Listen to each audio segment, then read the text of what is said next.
नमस्कार। पॉलिटी में केंद्र राज्य संबंध हमारा टॉपिक चल रहा है, जिसमें पहला प्रकार इसका विधायी संबंध हमने पढ़ा है। और विधायी संबंध में अनुच्छेद 251 तक हमने अपनी क्लास पूरी की है। मतलब पिछली क्लास 251 तक हमने जो है उसमें पढ़ा।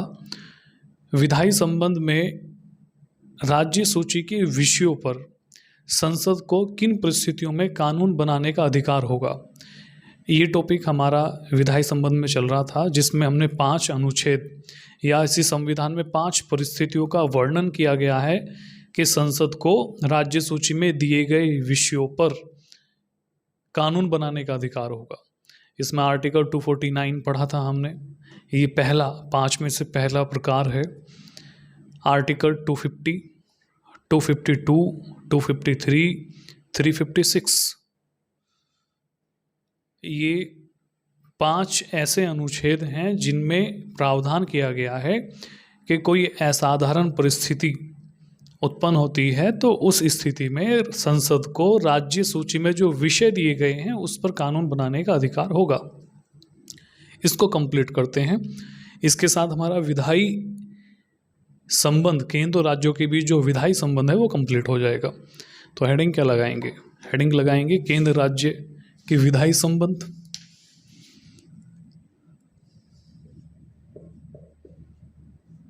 केंद्र राज्य संबंध। और केंद्र राज्य संबंध में क्या पढ़ रहे थे हम? विधायी संबंध। और इसमें हमारा जो हेडिंग था या टॉपिक था वो था राज्य सूची पर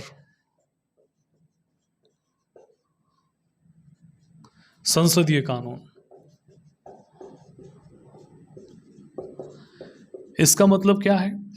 इसका मतलब है कि संसद का कानून राज्य सूची पर कब लागू होगा। संसद का कानून राज्य सूची पर लागू होगा, ऐसी 5 स्थितियां हैं। पहली स्थिति अनुच्छेद 249 में पढ़ी जाती है।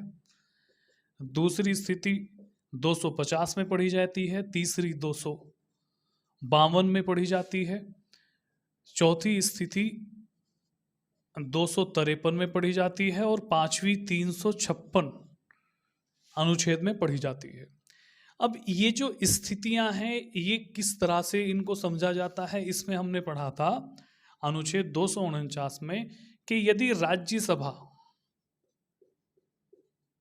के सदस्य 2/3 बहुमत से एक संकल्प पत्र पारित कर दे तो राज्य सूची के विषय पर संसद को कानून बनाने का अधिकार मिल जाता है। स्थिति क्या होगी? असाधारण स्थिति, अखंडता को लेकर कोई मामला उत्पन्न हो गया हो, एकता को लेकर कोई मामला उत्पन्न हो गया हो, तो इस परिस्थिति में राज्यसभा को अधिकार होगा।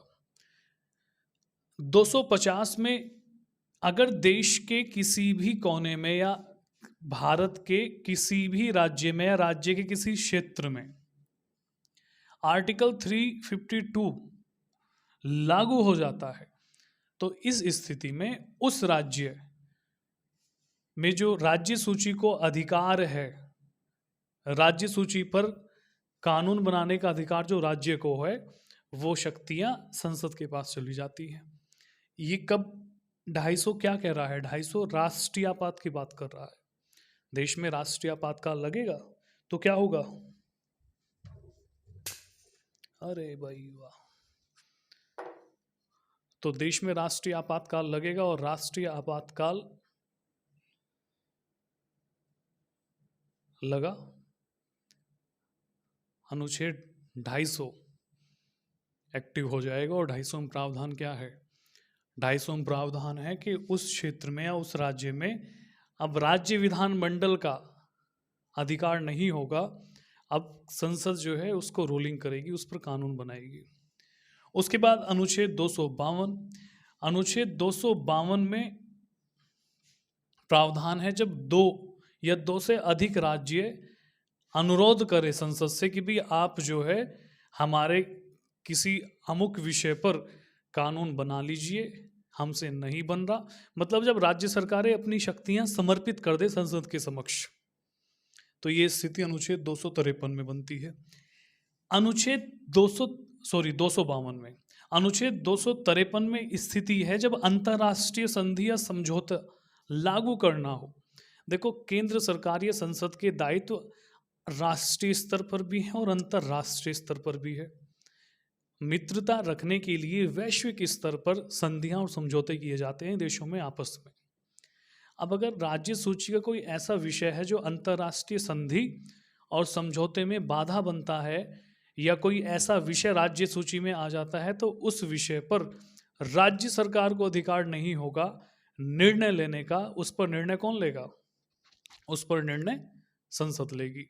ये अंतर्राष्ट्रीय दायित्व और प्रतिबद्धता से संबंधित प्रावधान का अधिकार दिया गया है संसद के द्वारा संसद को।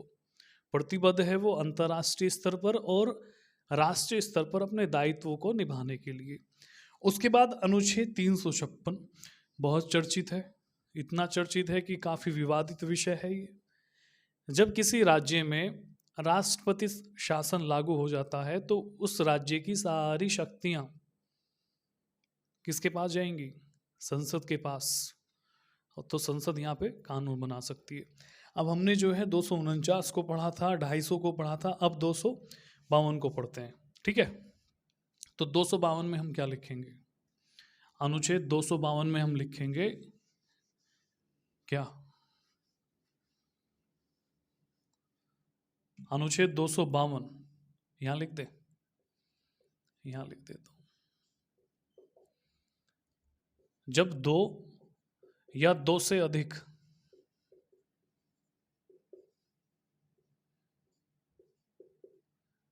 राज्य के विधानमंडल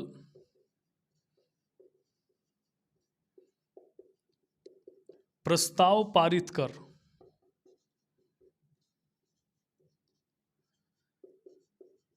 किसी विषय, राज्य सूची के किसी विषय, मैं कुछ ज्यादा बोलूंगा और कम लिखूंगा, ठीक है, पारित कर किसी विषय, राज्य सूची के किसी विषय पर कानून बनाने का अधिकार संसद को दे दे। जब दो या दो से अधिक राज्य अपने राज्य विधानमंडल में प्रस्ताव पारित कर लेते हैं कि राज्य सूची के किसी मामले पर संसद के द्वारा ही फैसला लिया जाए, तो इस स्थिति को कहा जाता है कि राज्य विधानमंडल ने अपना समर्पण कर दिया है संसद के सामने। अब वो कानून बनाने के लिए सक्षम नहीं है, तो अब कौन आएगा बीच में? अब संसद आएगी।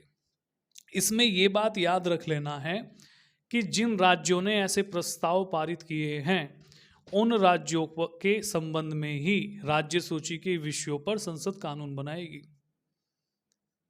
तो इसमें हम क्या लिखेंगे? ऐसे कानून,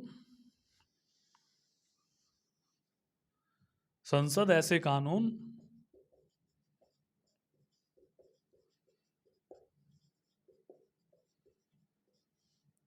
संसद ऐसे कानून संबंधित राज्यों के लिए ही बना सकती है। अब संबंधित राज्य कौन से हैं? वो राज्य जिन्होंने समर्पण किया है, जिन्होंने प्रस्ताव पारित किया है। जैसे उत्तर प्रदेश और मध्य प्रदेश ने अपना समर्पण दे दिया। अब पड़ोसी बिहार राज्य या महाराष्ट्र राज्य में ये व्यवस्था लागू नहीं होगी, क्योंकि जो जो राज्य ऐसी घोषणा करेंगे, प्रस्ताव पारित करेंगे, उन राज्यों के लिए ही संसद कानून बना सकती है। ठीक है, इसमें यह भी याद रखना कि संसद के द्वारा जो कानून बनाया जाएगा, कानून को अब राज्य सरकार संशोधित नहीं कर सकती,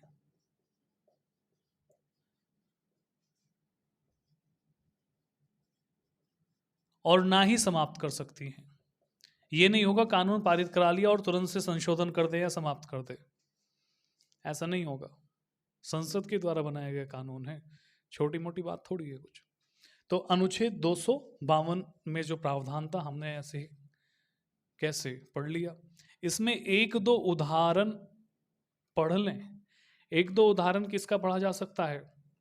कुछ एक्ट हैं, जैसे जैसे वन्य संरक्षण से संबंधित अधिनियम था 1972, ये इसमें पढ़ा जा सकता है।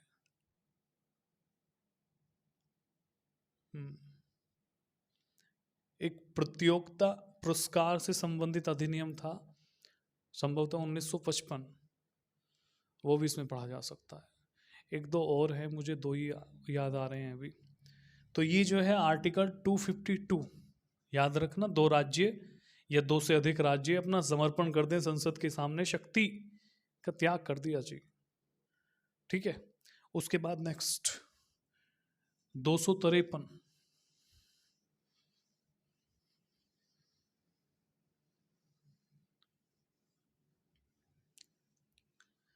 अनुच्छेद 253 में क्या प्रावधान है? अनुच्छेद 253 में प्रावधान है कि अंतरराष्ट्रीय संधि, संधि में बड़ा ही आएगा क्या, वे समझौते,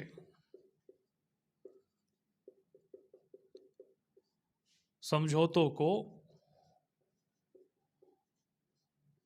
लागू करने के संबंध में। देखो इसमें दायित्व और प्रतिबद्धता, यहां संसद के कुछ दायित्व हैं। संसद सुप्रीम है, अद्वितीय पावर है संसद के पास, शक्ति, क्योंकि भारत में संघीय ढांचा है और कहीं कहीं एकात्मक व्यवस्था भी है। भारत का जो संविधान है ये संघ को अधिक शक्तिशाली बनाता है। अब जब शक्ति अधिक देगा तो दायित्व भी अधिक होंगे, दायित्व बढ़ जाते हैं ना शक्ति के साथ साथ साथ। तो यहाँ अंतर्राष्ट्रीय स्तर पर कुछ दायित्व होंगे संसद के,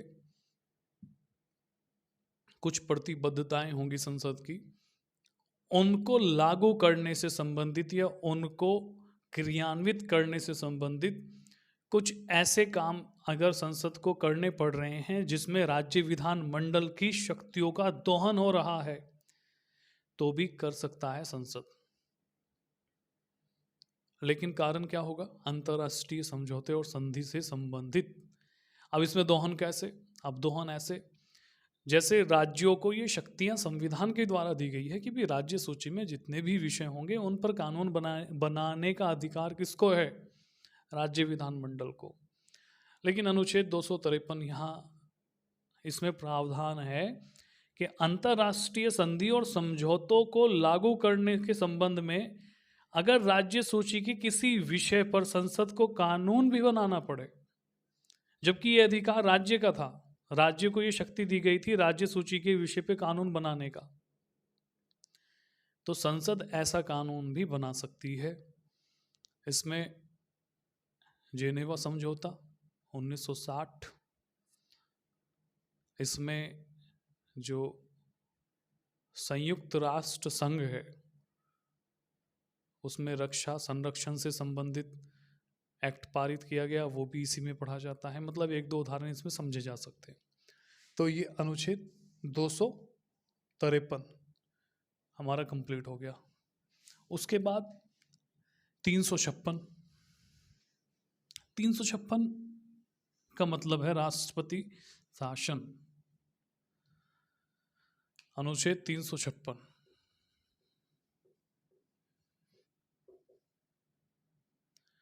अनुच्छेद 356 में क्या होता है? राष्ट्रपति शासन किसी राज्य में लग जाता है। इसका मतलब क्या है? इसका मतलब यह है कि किसी भी राज्य के लिए जो चुनाव होते हैं, राज्य सरकार का जो गठन होता है वो 5 वर्ष का होता है। 5 वर्ष से पहले भी यानी विधानसभा का गठन होगा, और विधानसभा का जो प्रमुख है वो कौन है? मुख्यमंत्री और उसकी मंत्रिपरिषद, और इसका कार्यकाल 5 वर्ष। और यहाँ जो है संसद का या केंद्र सरकार का एजेंट काम करता है गवर्नर, मतलब राज्यपाल। अब राज्यपाल, ये दो स्थितियां देखते हैं। कोई ए नाम की पार्टी, उसकी सत्ता केंद्र में भी है और उसी की सत्ता जो है राज्य में भी आ गई, तो सब कुछ बहुत बढ़िया चलेगा,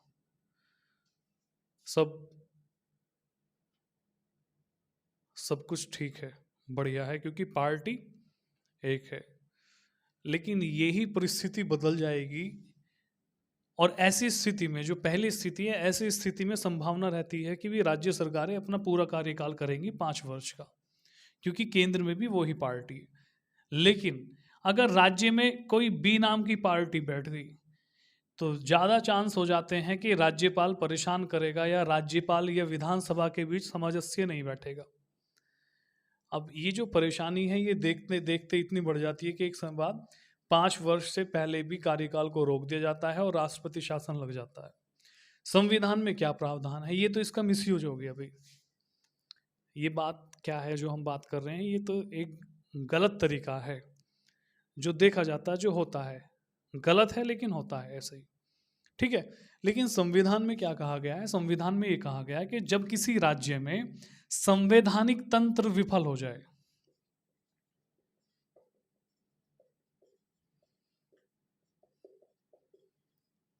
कोई राज्य संविधान के अनुसार शासन नहीं कर रहा है, जब ऐसी स्थिति बन जाए किसी राज्य में, तो इस स्थिति से निपटने के लिए राज्यपाल राष्ट्रपति को ये श्योर कर देंगे कि भाई यहाँ तो सब कुछ संवैधानिक जो ढांचा है वो विफल हो चुका है, तो यहाँ की बागडोर आप अपने हाथ में ले लीजिए।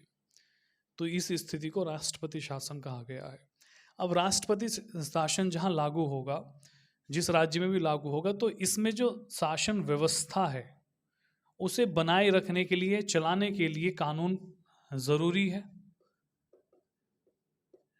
जब तक राष्ट्रपति शासन नहीं लगा था, राज्य सरकार चलन में थी, अपनी स्थिति में थी, तब तक कानून राज्य सूची पर कौन बना रहा था? राज्य सरकार। लेकिन राष्ट्रपति शासन लागू हुआ, राज्य सरकार या विधानसभा का भंग कर दिया गया, अब कानून कौन बनाएगा? अब कानून बनाएगा राज्य सूची के विषय पर संसद। संसद के द्वारा कानून बनाया जाएगा यहाँ, ठीक है। इसमें यह भी याद रखना कि राष्ट्रपति शासन अगर खत्म भी हो जाता है तो संसद ने जो कानून बनाए हैं वो प्रभावी रहेंगे, ठीक है। नई विधानसभा उसमें संशोधन कर सकती है, पुनर्गठन कर सकती है, समाप्त नहीं कर सकती। तो ये आर्टिकल 356 हमारा कंप्लीट हो जाता है। उसके बाद केंद्र राज्य का जो विधायी संबंध है, इसमें एक दो बात और पढ़ते हैं और इसको खत्म करते हैं। फिर नेक्स्ट रहेगा हमारा प्रशासनिक संबंध केंद्र और राज्यों के बीच। इसमें एक सरकारिया आयोग पढ़ा जाता है।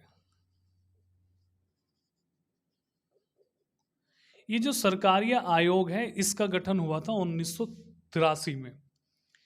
जरूरत क्या थी? इसकी जरूरत पड़ी केंद्र और राज्यों के बीच जो संबंध है उसकी जांच करने की, क्योंकि काफी संघर्ष रहता है केंद्र में और राज्यों के बीच में जब पार्टियां विपरीत सत्ताधारी हों।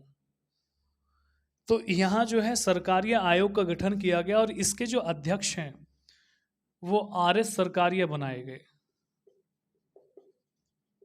और RS सरकारिया मतलब रणजीत सिंह सरकारिया। ये रिटायर्ड थे, सुप्रीम कोर्ट के रिटायर्ड जज इसके अध्यक्ष बनाए गए। इस सरकारिया आयोग का काम ही था कि राज्य और केंद्र के बीच जो संबंध हैं, राज्य केंद्र के बीच संबंधों की जांच करना। इसने अपनी लास्ट या अंतिमतम रिपोर्ट 1988 में पेश की। बहुत सारी सिफारिशें इसने की। सिफारिशें एक दो ही मानी गई, जैसे स्थायी अंतर्राज्यीय परिषद का गठन कर दिया गया 1990 में, इसकी ही सिफारिश थी सरकारी आयोग की।